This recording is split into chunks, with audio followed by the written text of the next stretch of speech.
थोड़ा बड़े मुद्दे की ओर जाते हैं। ऑपोजिशन राहुल गांधी जी ने कास्ट सेंसस की बात करी है। कास्ट सेंसस के बारे में आपका क्या मत है, और जितनी आबादी उतना हक, उस बारे में आप क्या बोलना चाहेंगे? देखिए, कमोबेश अभी भी जितनी आबादी उसका उतना हिस्सेदारी। आप देश की संसद का अभी का मानचित्र उठाकर देख लीजिए, यही हुआ है। परंतु राहुल गांधी को कम से कम ये बात करने का अधिकार नहीं है, क्योंकि काका साहेब कालेलकर कमीशन, जिसने सबसे पहले बीसी को रिजर्वेशन की बात करी थी, वो कमीशन कम से कम 30 साल तक कांग्रेस ने ठंडे बस्ते में रखा और कभी उसको ओपन नहीं किया गया, अमल नहीं किया गया। उसके बाद में मंडल कमीशन आया, इसको कांग्रेस थी तब तक उन्होंने ठंडे बस्ते में रखा। और जब मंडल कमीशन को लागू किया गया, राहुल गांधी के पिताजी, शायद उनको मालूम नहीं इनके पिताजी क्या बोले हैं, परंतु देश की संसद में 1 घंटा और 45 मिनट तक ओबीसी को रिजर्वेशन की खिलाफत, पानी पी पी कर 6 बार पानी पिए वो, बीच में पानी पी पी कर राजीव गांधी और कांग्रेस पार्टी ने कहा था ओबीसी को पहली बार संवैधानिक अधिकार देने का काम नरेंद्र मोदी जी ने किया है। और ये ओबीसी के सेक्रेटरीज गिनाते हैं जी, ज्वाइंट सेक्रेटरी गिनाते हैं। टॉप 70-80 में कुछ 2-3 हैं, 2-3 उनको मालूम नहीं है। भारत सरकार में जो टॉप पर आता है करीब 55 से 60 साल के बीच में होता है जी। इसकी भर्ती कब हुई होगी राहुल जी? जी जी आपके दादी और परनाना के समय में भर्ती हुई है, ये अब यहां पहुंचे, उनको मालूम नहीं है। और इनको टॉप सेक्रेटरीज दिखाई पड़ते हैं जो उन्होंने भर्ती करे थे।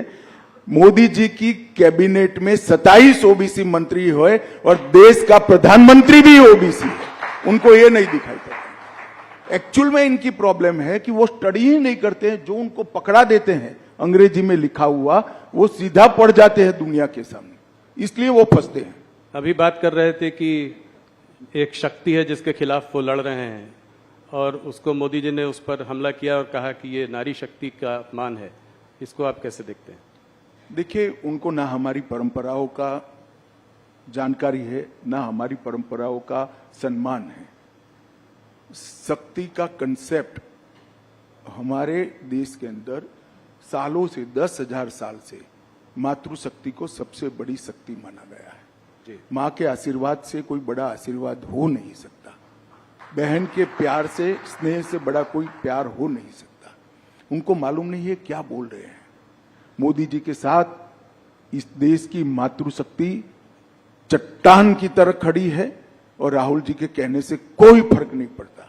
और मैं तो अभी 2-3 दिन में जितना भी फील्ड में बात हुआ है, सभी जगह से देश भर की महिलाओं ने ठाना है कि शक्ति का परिचय इस बार राहुल गांधी को जरूर कराना है चुनाव में। ये मैंने सब जगह से पाया है। और मैं देश की मातृशक्ति का भी आह्वान करना चाहता हूं कि नरेंद्र मोदी जी ने आजादी के बाद देश की महिलाओं के कब से आकांक्षा थी कि नीति विषय निर्णय करने में और देश के कानून बनाने में देश की माताओं बहनों की हिस्सेदारी हो, और वो मांग कोई पूरी नहीं कर पाया। नरेंद्र मोदी जी ने 33% आरक्षण संसद में और विधानसभा में माताओं बहनों को देकर शक्ति का सम्मान किया है। और इस संसद के बाद 20वीं संसद जब आएगी तब आप देखना 33% माताएं बहनें अंदर बैठी होगी। पूरी दुनिया देखेगी भारत की मातृशक्ति की शक्ति क्या है और उसका सम्मान कैसे हो सकता है।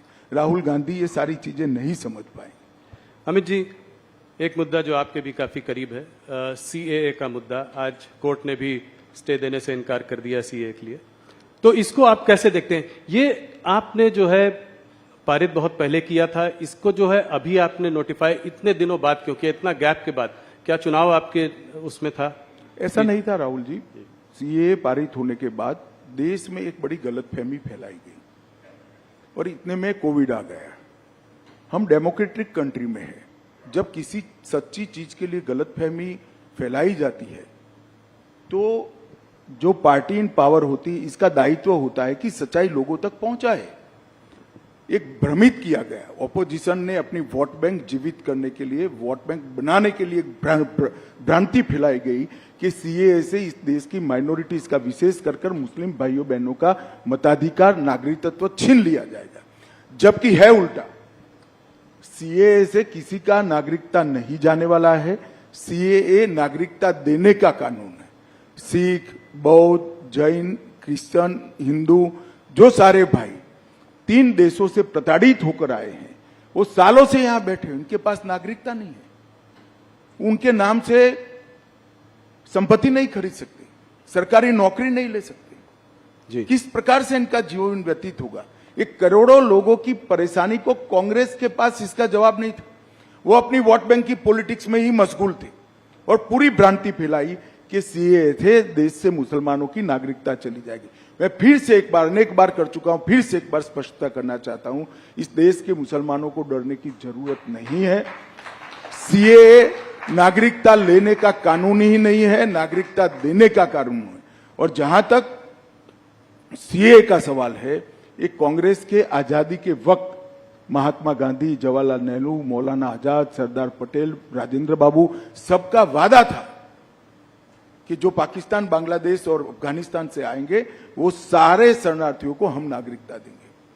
वो वादा कांग्रेस पार्टी ने पूरा नहीं किया, वो वादा हम पूरा कर रहे हैं।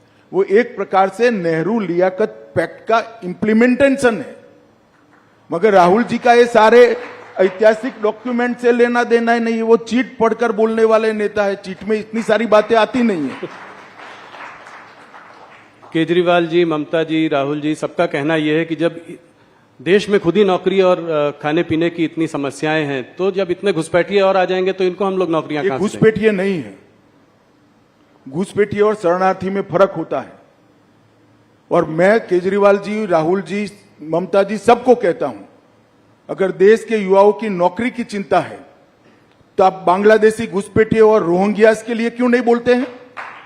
क्यों जुबान सिल जाती है आपकी? इसलिए सुल जाती है कि आप अपनी वोट बैंक को हट कर रहे हो। शरणार्थी जो होता है वो प्रताड़ित होकर यहां आता है। अभी मैं आपको बताता हूं, अफगानिस्तान में निजाम बदला, सारे लोग इनसिक्योरिटी फील कर रहे थे। सैकड़ों हजारों सिख भाई पवित्र गुरु ग्रंथ साहब को लेकर यहां है। क्या करें उनका?